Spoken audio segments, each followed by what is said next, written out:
कश्मीर की खास अहमियत है, तो इसका क्या मतलब है? आप पुलिस वालों को मारना शुरू कर दें, आप उनको उठा के पहाड़ियों से फेंकना शुरू कर दें।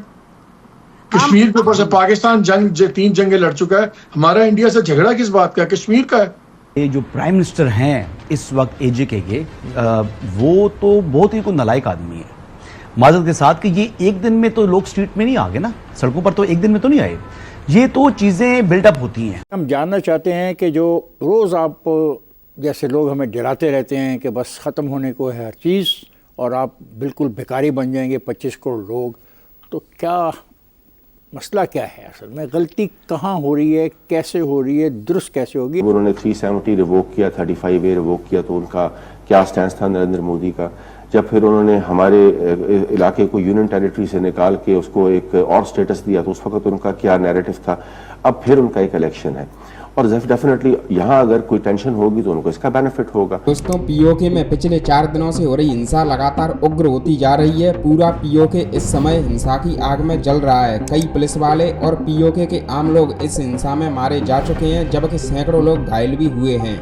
इस हिंसा की शुरुआत बीते शुक्रवार से हुई थी, जब पाकिस्तान की पुलिस ने जम्मू कश्मीर संयुक्त आवामी एक्शन कमेटी के 70 सदस्यों को बगैर किसी सूचना के गिरफ्तार कर लिया था। फिर क्या, देखते देखते पीओके में हिंसा की आग इस कदर बढ़ गई कि अब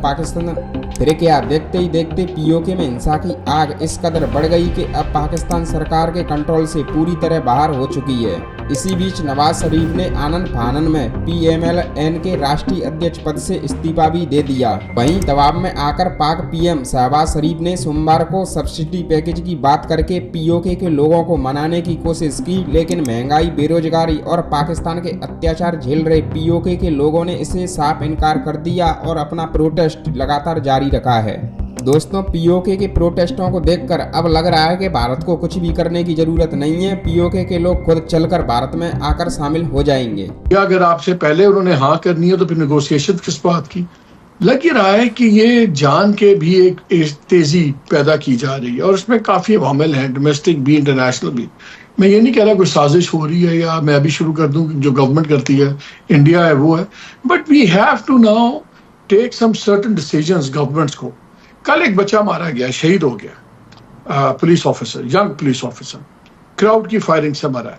हम वीडियोस देख रहे हैं जहां पुलिस वालों को उठा उठा के पहाड़ियों से नीचे फेंक रहे हैं। ये कोई तरीका नहीं है और स्पेशल स्टेटस होगा कश्मीर का और बहुत ज्यादा पहले भी प्रिविलेजेस हैं इस वजह से कश्मीरियों को पाकिस्तान के अंदर। लेकिन ये कोई बदमाशी का ये जो दौर चल पड़ा ना हर तरफ कि पुलिस ऑफिसर मार दो, उठा के जमीन पे फेंक दो, फिर बाद में आज उनका बयान आ गया है एक्शन कमेटी कि हमारा उससे ला ताल्लुकी। कैसी ला ताल्लुकी है? अगर आप लोगों को सड़कों पे लाते हैं और एक रास्ता दिखाते हैं और बाद में आप कहते हैं कि हम जिम्मेदार नहीं, आप हैं। जब तक इन लीडरशिप्स को आप जिम्मेदार नहीं करेंगे, पाकिस्तान के अंदर PTI के अंदर जब ये हुआ 9 मई, तो सारी जिम्मेदार डाल दी आपने 9 मई की PTI की टॉप लीडरशिप पे। उस वक्त तो कोई म्यार ये नहीं है कि PTI ने किया या नहीं किया, उसको कौन से लीडर ने कहा या नहीं कहा। आपने कहा अगर आप PTI हैं तो आप जिम्मेदार हैं। अब ये एक्शन कमेटी जो बनी है, सडनली इन लोगों को जानता कोई नहीं था इससे 2-4 माह पहले तक।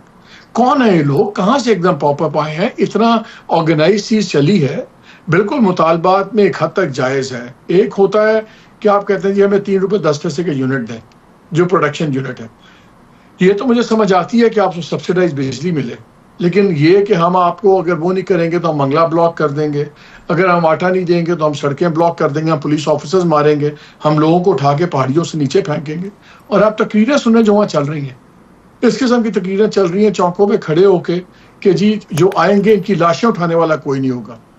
देखें, अगर तो रियासतों में इतने जत्थे बन गए हैं कि TLP उठे और इस्लामाबाद पिंडी बंद कर दे, लाशें गिर जाएं 5-6 लोग, उसके बाद सारे उनको सलाम कर रहे हैं और उनको देवता बनाया हुआ आज भुगत रहे हैं हम कौम को।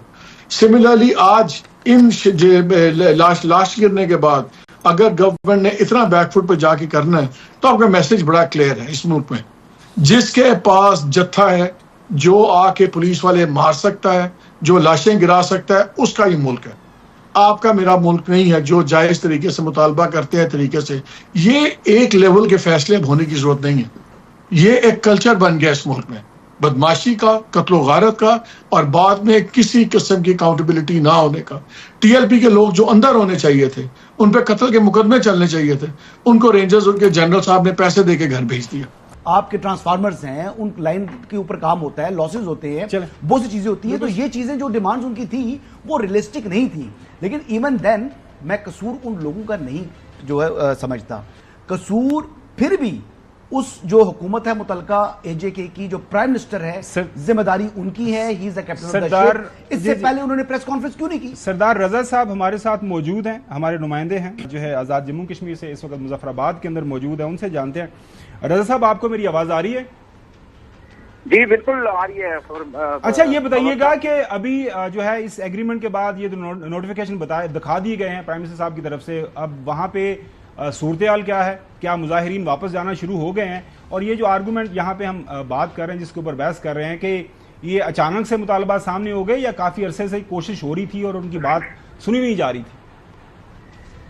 जी खावर भाई, ये मुतालबात जो है वो अरसा 11 माह से ये चल रहा था, ये कशमकश चल रही थी गवर्नमेंट के दरमियान। और वजीर आजम आजाद कश्मीर उन्होंने 12 मरतबा ललकारा है इस अवामी एक्शन कमेटी को कि ऐसा नहीं मैं उन्हें दूंगा, और अब अगर आप में हिम्मत है तो आप तो ये करके देख लें। उसमें काफी स्टाल जो है वो अवाम में बढ़ता गया आहिस्ता आहिस्ता करके, और फिर उन्होंने एक डेडलाइन भी दी इनको, तो उसके बाद भी जो है वो उनके मुतालबात को पूरा नहीं किया गया। फायजा, सबसे पहले ये बताइएगा कि आज ऐलान कर दिया गया है कि तमाम मुतालबात अवामी एक्शन कमेटी के मान लिए गए हैं। सबसे पहले तो अपडेट दीजिएगा कि इस वक्त अब आज़ाद कश्मीर में क्या सूरत हाल है? जी बिल्कुल मंसूर, हुकूमत आज़ाद कश्मीर की तरफ से हुकूमत पाकिस्तान की मुदाखलत के बाद मुतालबात तो मानेंगे, लेकिन हालात कैसे यहाँ पर कंट्रोल में रखने हैं इसकी कोशिश नहीं की गई।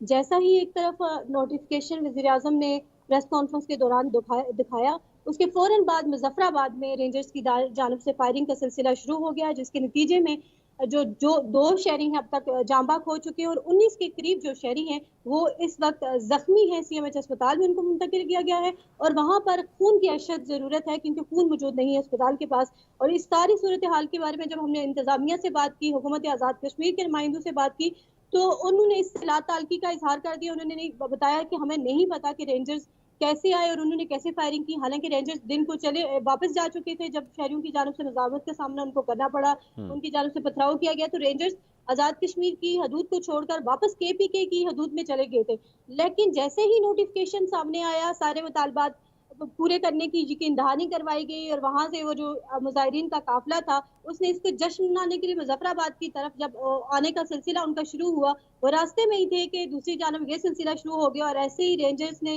पूरे शहर का एक राउंड किया, और उस दौरान उन्होंने बरारकोट से शुरू किया, बरारकोट, गोजरा, छत्तर, और उसके साथ साथ चेला प्लेट, हर जगह पे फायरिंग का सिलसिला ये एकदम